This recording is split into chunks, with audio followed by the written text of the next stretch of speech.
This video is brought to you by AKSIAS. National income accounting అంటేనే మనకి ఈ చాప్టర్లో జీడిపి అంటే ఏంటి, తర్వాత జీడిపి ఫ్యాక్టర్ కాస్ట్ అనేటటువంటిది, జీడిపి అనేటటువంటిది మార్కెట్ ప్రైజెస్ అనేటటువంటిది రావడం జరుగుతుంది. తర్వాత ఎన్డిపి అనేటటువంటిది ఇక్కడ రావడం జరుగుతుంది.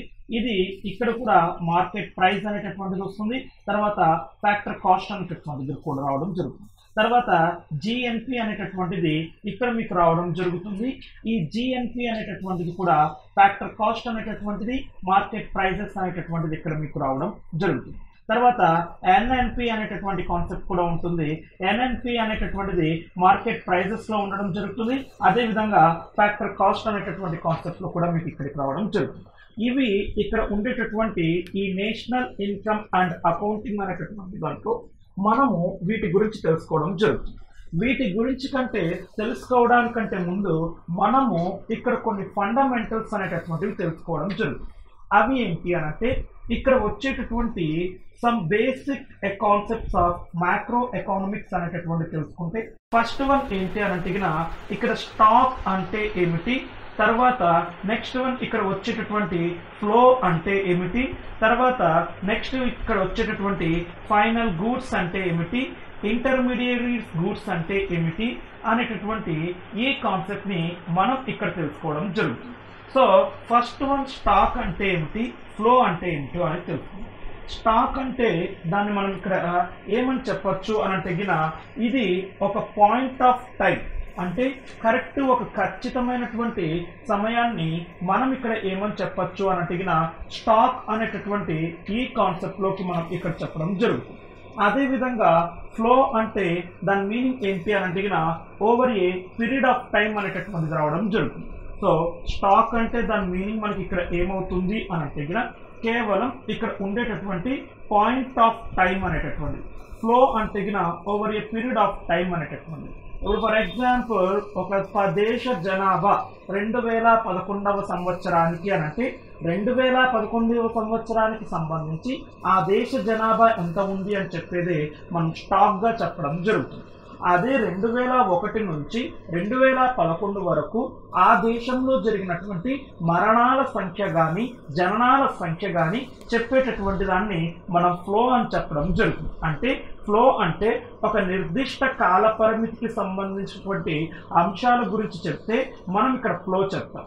అదే ఒక స్థిరమైనటువంటి ఒక నిర్ణీతమైనటువంటి సమయం గురించి చెప్తే ఇక్కడ మనకు స్టాక్ అనేటటువంటిది ఇక్కడ మీకు చెప్పడం జరుగుతుంది.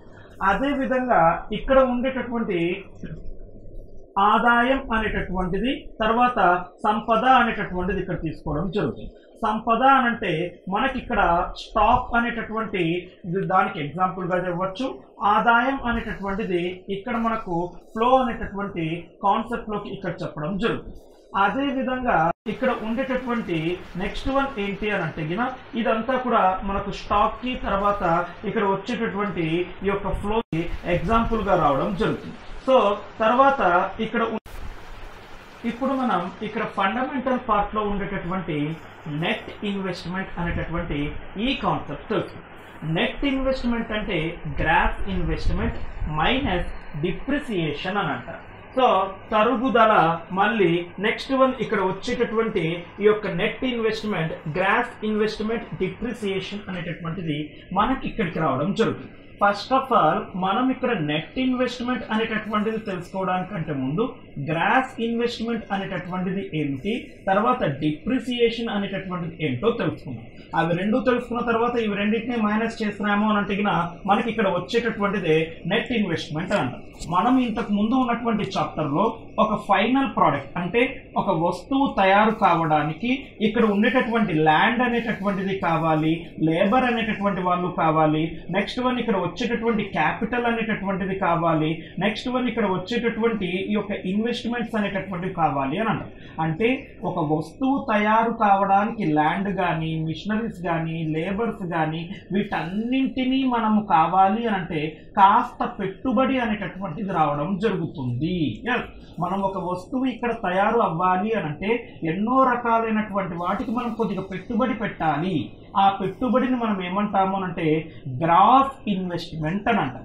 డిప్రిసియేషన్ అంటే ఇప్పుడు ఒక వస్తువు తయారవ్వడానికి కొన్ని మిషనరీస్ అనేటటువంటిది మనం యూజ్ చేయడం జరుగుతుంది. ఫర్ ఎగ్జాంపుల్ ఈ ఇయర్లో మనం ఒక 10,000 పెట్టి ఒక మిషనరీ తీసుకున్నామంటే ఒక 1 ఇయర్ దాని యొక్క పర్ఫార్మెన్స్ అయిపోయిన తర్వాత నెక్స్ట్ ఇయర్ కూడా అది పనిచేస్తుంది. కానీ నెక్స్ట్ ఇయర్ మనం వేరే వాళ్ళకి అమ్మాలి అని అనుకుంటే మేము ఇది 10,000 రూపాయలు కొన్నాం, 10,000 రూపాయలు ఇచ్చేసి మాకు తీసుకోండి అని అంటే వాళ్ళు 10,000 రూపాయలు ఇవ్వరు. అది వాళ్ళు ఎందుకు ఇస్తారు? ఒక 8,000 ఒక 6,000 ఇవ్వడం జరుగుతుంది. ఎందుకంటే ఇది సెకండ్ హ్యాండ్ అయ్యింది అని అంటారు. దానికి కారణం ఏంటి? ఇది మనం దీని నుంచి మనం కొద్దిగా వాడాం అంటే ఇలా వాడడం వల్ల దానికి ఉండేటటువంటి లైఫ్ టైం అనేటటువంటిది కాస్త తగ్గిపోయింది కాబట్టి మనం ఏం చేస్తాము అని అంటే కొద్దిగా వాల్యూ అనేటటువంటిది తగ్గించుకోవడం జరుగుతుంది. ఎంత వాల్యూ మనం ఇక్కడ తగ్గించాము అనేటటువంటి దానిని డిప్రిసియేషన్, తరుగుదల అని అంటారు. ఇప్పుడు ఫర్ ఎగ్జాంపుల్ 30,000 పెట్టేసి మనం ఒక బైక్ కొన్నాము అని అనుకుందాము. నెక్స్ట్ ఇయర్ అయిన తర్వాత ఒకరికి బైక్ అమ్మాము అని అంటే మనం 28,000 రూపాయలకు మనం ఈ బైక్ని అమ్మామంటే 2,000 రూపీస్ అనేటటువంటిది డిప్రిసియేషన్, తరుగుదల అయ్యింది అనేటటువంటిది ఇక్కడ మీకు చెప్పడం జరుగుతుంది. సో ఇక్కడ నెట్ ఇన్వెస్ట్మెంట్ అంటే ఏమిటి అనంటే గ్రాస్ ఇన్వెస్ట్మెంట్, టోటల్ ఇన్వెస్ట్మెంట్ నుంచి మనం డిప్రిసియేషన్ ని తీసేసాము అనంటే వచ్చేటటువంటి దాన్ని మనం నెట్ ఇన్వెస్ట్మెంట్ అని అంటాం. ఇక్కడ ఎన్డిపి అనేటటువంటిది ఉంది, నెట్ డొమెస్టిక్ ప్రోడక్ట్ అనేటటువంటిది ఇక్కడ వస్తుందండి. సో జీడిపి అనేటటువంటిది గ్రాస్ డొమెస్టిక్ ప్రోడక్ట్ అనేటటువంటిది వస్తుంది. సో అక్కడ చెప్పినప్పుడు ఇక్కడ ఉండేటటువంటి ఈ డిప్రిసియేషన్, గ్రాస్ ఇన్వెస్ట్మెంట్ అనేటటువంటిది, నెట్ ఇన్వెస్ట్మెంట్ అనేటటువంటిది మనకు యూజ్ అవుతుంది అనేటువంటి కాన్సెప్ట్ తో ఇక్కడ మీకు చెప్పడం జరిగింది. సో ఇప్పుడు మనం ఇక్కడ ఉండేటటువంటి నెక్స్ట్ టాపిక్ లోకి మనం ఇప్పుడు వెళ్ళడం జరుగుతుంది. నెక్స్ట్ వన్ ఏంటి అని అంటే మనకి ఇక్కడ వచ్చేటటువంటి ఈ యొక్క ఫైనల్ గూడ్స్ అనేటటువంటివి ఇక్కడికి రావడం జరుగుతుంది. ఇందులోనే క్యాపిటల్ గూడ్స్ అనేటటువంటివి రావడం జరుగుతుంది. తర్వాత కన్జంప్షన్ గూడ్స్ అనేటటువంటివి కూడా మీకు ఇక్కడికి రావడం జరుగుతుంది. ఈ ఫైనల్ గూడ్స్ కంటే ముందు ఇక్కడ ఇంటర్మీడియరీస్ గూడ్స్ అనేటటువంటిది రావడం జరుగుతుంది. అంటే ఇప్పుడు ఇక్కడ ఉండేటటువంటి ఈ యొక్క ఫైనల్ గూడ్స్ అని అంటే ఏమిటి అని అంటే మనము ఇవి ఫైనల్ గూడ్స్ అంటే వినియోగదారుడు తొందరగా ఇక్కడ వెంటనే వినియోగించుకోవడానికి వీలైనటువంటి వాటిని మనం ఇక్కడ ఫైనల్ గూడ్స్ గా చెప్పడం జరుగుతుంది. ఫర్ ఎగ్జాంపుల్ ఇప్పుడు షర్ట్ అనేటటువంటిది మనం ఇక్కడ వేసుకోవడం జరుగుతుంది. ఇక్కడ షర్ట్ అనేటటువంటిది మనం వేసుకోవాలంటే ఫస్ట్ ఇక్కడ కాటన్ అనేటటువంటి ఈ ప్రోడక్ట్ నుంచే మీకు షర్ట్ అనేటటువంటిది వస్తుంది. ఈ కాటన్ అనేటటువంటిది మీకు తర్వాత ఫస్ట్ ఇక్కడ థ్రెడ్గా అయ్యి, థ్రెడ్ అయిన తర్వాత కలర్స్ యాడ్ అయ్యి, కలర్స్ యాడ్ అయిన తర్వాత మళ్ళీ ఇది క్లాత్గా మారి తర్వాత ఇక్కడ షర్ట్గా మారడం జరుగుతుంది. అంటే ఇక్కడ షర్ట్ అనేటటువంటిది ఫైనల్ ప్రోడక్ట్. అంటే ఇది ఇక్కడ ఉండేటటువంటి ఈ యొక్క వినియోగదారుడు వెంటనే వినియోగించుకోవడానికి ఉండేటటువంటి వస్తువులను మనం ఏమని చెప్తామంటే ఫైనల్ ప్రోడక్ట్స్ అని చెప్పడం జరుగుతుంది. ఇక్కడ క్లాత్ అనేటటువంటిది, తర్వాత ఇక్కడ వచ్చిన థ్రెడ్ అనేటటువంటివి ఏంటి అని అంటే ఈ షర్ట్ అనేటటువంటిది ఈ ఫైనల్ ప్రోడక్ట్ తయారు కావడానికి మధ్యలో ఉండేటటువంటి స్టేజెస్ గా చెప్పడం జరుగుతుంది. వీటిని మనం ఏమని చెప్తామంటే ఇంటర్మీడియరీ గూడ్స్, మధ్యంతర వస్తువులు అనేటటువంటివి ఇక్కడ మీకు చెప్పడం జరుగుతుంది. ఇది ఇక్కడ ఫైనల్ గూడ్స్. ఈ ఫైనల్ గూడ్స్ అనేటటువంటివి కన్జంప్షన్ గూడ్స్, క్యాపిటల్ గూడ్స్ అనేటటువంటివి రావడం జరుగుతుంది. కన్జంప్షన్ గూడ్స్ అని అంటే ఇక్కడ వినియోగించుకోవడానికి వీలయ్యేటటువంటి వస్తువులన్నింటినీ కూడా మనం కన్జంప్షనల్ గూడ్స్ గా చెప్తాం. క్యాపిటల్ గూడ్స్ అని అంటే ఈ యొక్క కన్జంప్షన్ గూడ్స్ తయారు కావడానికి కావలసినటువంటి ఈ యొక్క యంత్రాలు అనేటటువంటివి, మిషన్స్ అనేటివి ఏవైతే ఉంటాయో వాటిని మనం ఏమని చెప్తామనంటే క్యాపిటల్ గూడ్స్ గా చెప్పడం జరుగుతుంది. అంటే ఫర్ ఎగ్జాంపుల్ ఇదే ఎగ్జాంపుల్ తీసుకుందాం. ఇక్కడ షర్ట్ అనేటటువంటిది కాటన్, తర్వాత థ్రెడ్, తర్వాత క్లాత్, తర్వాత నెక్స్ట్ ఇక్కడ వచ్చేటటువంటి షర్ట్స్ గా అవ్వాలంటే ఇక్కడ కొన్ని మిషనరీస్ అనేటటువంటివి మనం యూజ్ చేస్తాం కదండి. ఇక్కడ మిషనరీస్ అనేటటువంటివి ఇక్కడ రెడీగా యూజ్ గా ఉన్నప్పటికీ కూడా మనం ఇది రెడీగా కొన్ని వస్తువులను తయారు చేయడానికి ఇక్కడ కొన్ని మిషనరీస్ యూజ్ అవుతున్నాయి. అలా ఇక్కడ ఉండేటటువంటి కొన్ని వస్తువులను తయారు చేయడానికి యూజ్ అయ్యేటటువంటి యొక్క పరికరాన్ని మనం ఏమని చెప్తామంటే క్యాపిటల్ గూడ్స్ గా మనం ఇక్కడ చెప్పడం జరుగుతుంది. సో ఇది ఇక్కడ ఉండేటటువంటి ఫైనల్ గూడ్స్ అనేటటువంటివి క్యాపిటల్ గూడ్స్ అనే విధంగా, తర్వాత కన్జంప్షన్ గూడ్స్ గా ఇక్కడ మీకు మారడం జరుగుతుంది. తర్వాత circular flow of income and methods అనేటటువంటి ఈ కాన్సెప్ట్ తీసుకున్నాం. సో ఇది మనకి ఇక్కడ ఉండేటటువంటి ఈ యొక్క డయాగ్రామ్ అనేటటువంటిది సర్క్యులర్ ఫ్లో ఆఫ్ ఇన్కమ్ అనేటటువంటిది మనకి ఇక్కడికి రావడం జరుగుతుంది. ఈ సర్క్యులర్ ఫ్లో ఆఫ్ ఇన్కమ్ అనేటటువంటిది మనం ఇక్కడ చూసుకుంటే ఇప్పుడు ఇక్కడ ఏం జరిగినాయి, ఇక్కడ సంస్థలు అనేటటువంటి వాళ్ళు ఉన్నారు. ఈ సంస్థలు అనేటటువంటి వాళ్ళు ఇక్కడ గృహ నిర్మాణ సంస్థలు అనేటటువంటి ఉన్నాయి. సారీ, ఇక్కడ ఫార్మ్స్ అంటే ఆర్గనైజేషన్స్ సంస్థలు రావడం జరుగుతుంది. హౌస్ హోల్డ్స్ అని అంటే ఇండివిజువల్ గా ఉండేటటువంటి వాళ్ళు ఇక్కడ సామాన్య జనం అని చెప్పడం జరుగుతుంది.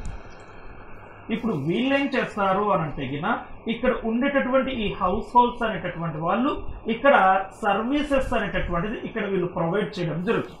అంతే కదండి. ఇప్పుడు ఫర్ ఎగ్జాంపుల్ ఫ్యాక్టరీస్ అనేటటువంటి ఉన్నాయంటే అక్కడ ఎంతో మంది లేబర్స్ వెళ్ళి వాళ్ళ యొక్క సర్వీసెస్ ని ప్రొవైడ్ చేస్తే వాళ్ళు ఏం చేస్తారు, ఇక్కడ ఉండేటటువంటి పేమెంట్ అనేటటువంటిది ఇక్కడ చేయడం జరుగుతుంది. ఒకసారి బాగా గుర్తుపెట్టుకోండి, హౌస్ హోల్డ్స్ అని అంటే మనం ఉండేటటువంటి నివాస గృహ సముదాయాలు.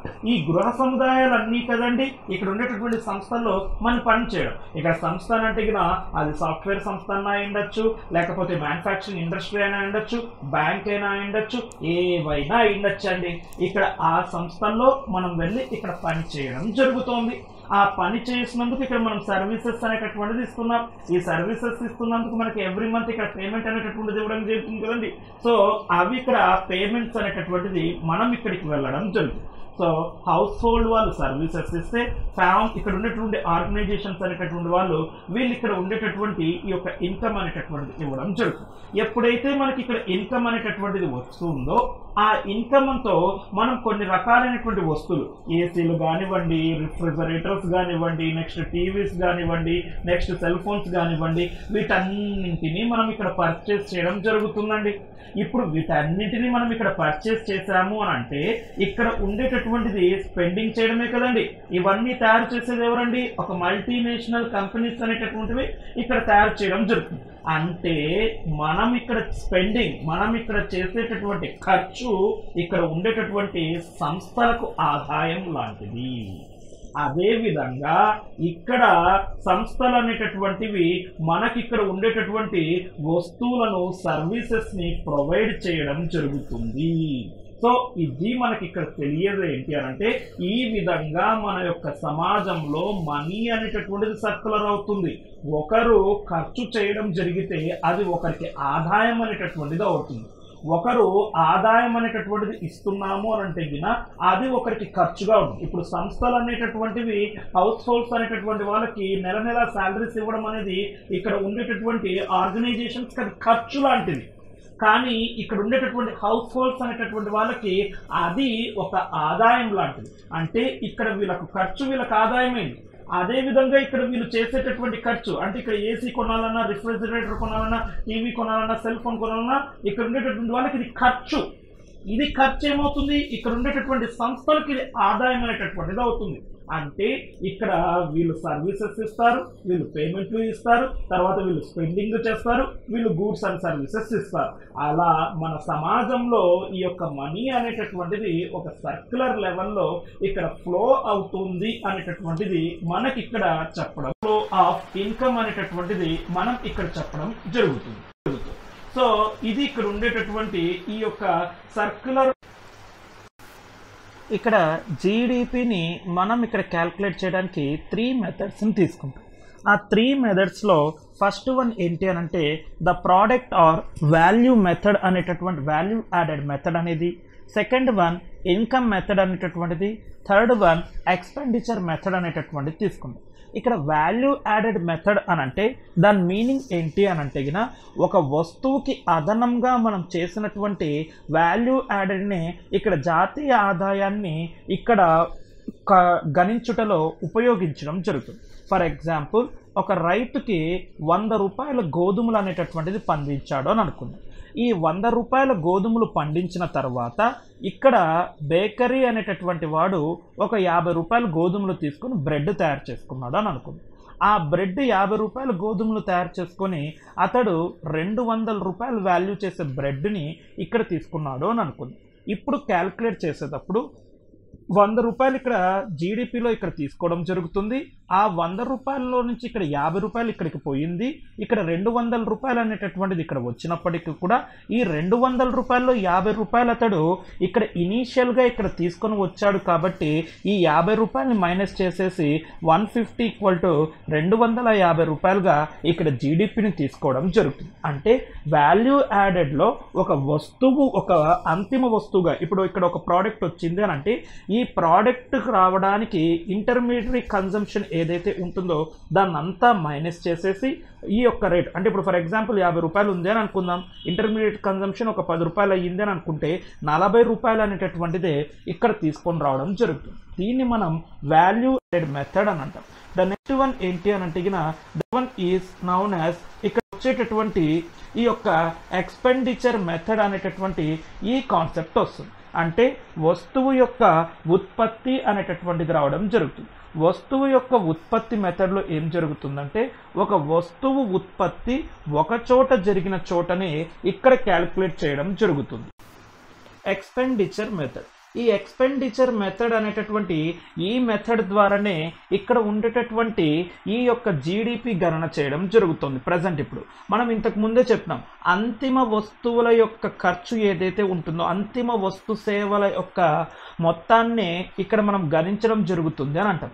ఆ విధంగా ఒక వస్తువుని ఉత్పత్తి చేసిన తర్వాత అంతిమంగా వినియోగదారుడు చేతిలోకి వచ్చేటటువంటి ప్రైస్ ఏదైతే ఉంటుందో ఆ ప్రైజ్ని యూజ్ చేసుకొని వచ్చేటటువంటి దాన్నే మనం ఇక్కడ ఎక్స్పెండిచర్ మెథడ్ అని అంటాం. ప్రజెంట్ ఇప్పుడు మనం జీడిపి అనేటటువంటిది ఎక్స్పెండిచర్ మెథడ్ అనేటటువంటి దాన్ని మనం బేస్ చేసుకొని ఇక్కడ క్యాలిక్యులేట్ చేయడం జరుగుతుంది.